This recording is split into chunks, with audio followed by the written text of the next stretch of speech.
one of those things on my bucket list is to do an album. So I guess I've now checked off the box for an album cover.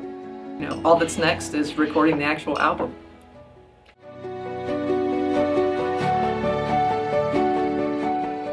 For my 20-year-old self, I would give them advice to take good care of themselves and really find a space in their life for caring for themselves. We go through life and we're going so fast and we have so many responsibilities. Sometimes we lose ourselves in that. And this is part of my sort of discovery of who I am in my 50s. And so I would say, focus on yourself a little bit more. It's not really being selfish. It feels that way when we're younger, but it's really important to have self-care.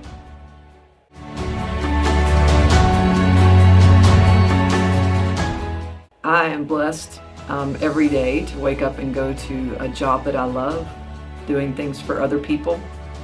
And I think I like to bring joy to others. And nothing brings more joy than watching people walk across the stage and graduate. And so that gets me up out of bed every morning to know that I've got things to do for other people, but I still got to care for myself.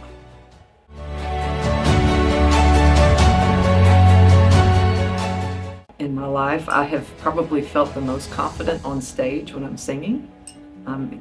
It's not something I do every day, but it's probably the thing that I do that makes me do my job more effectively, care for my family more effectively, because I have that space and time, and it has a great feeling of confidence for myself. So I guess that's probably the place that I feel the most confident.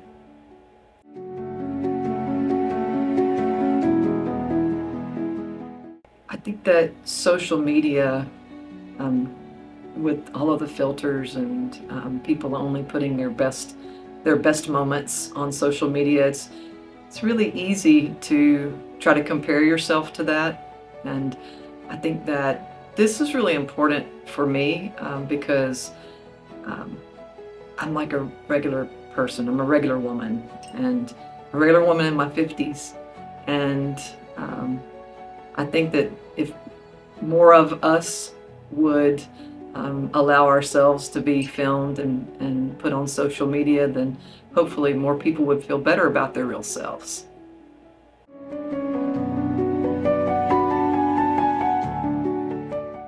I don't know. I think that the younger generation, hopefully, they probably see us as boring and old, but I hope they would maybe look at us as more classic and timeless.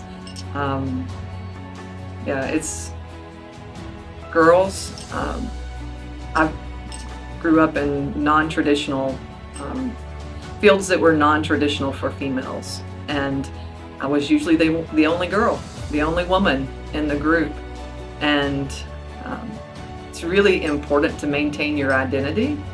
And I think that young girls today, because of social media and because of not seeing behind the scenes, I think maybe they have an unrealistic view.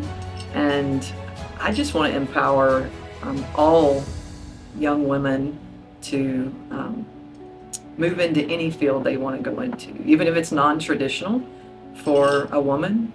The STEM fields are really a great place for women to earn a living and be professional and have great careers. But I don't know that some of the young women, I don't know that they see themselves in those roles. So I would say don't discount any opportunity. Be ready for the opportunity, be open to it.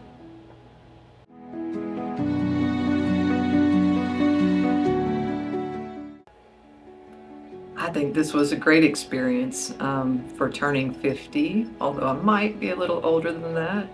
But it was great. This is something I did for me, and I've really enjoyed it.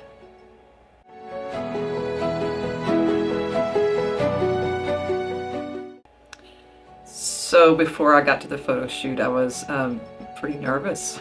This is not the kind of thing that I do on a regular basis. But it was great. When I came in, Maggie made me feel very comfortable, and I was ready to get going.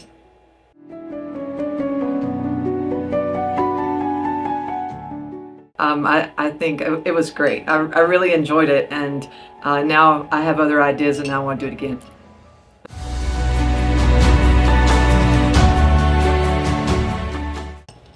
I would say that there were a couple of times that I was apprehensive about doing this because um, this is not the way I look on a regular basis, and definitely is not an experience that I've ever had before.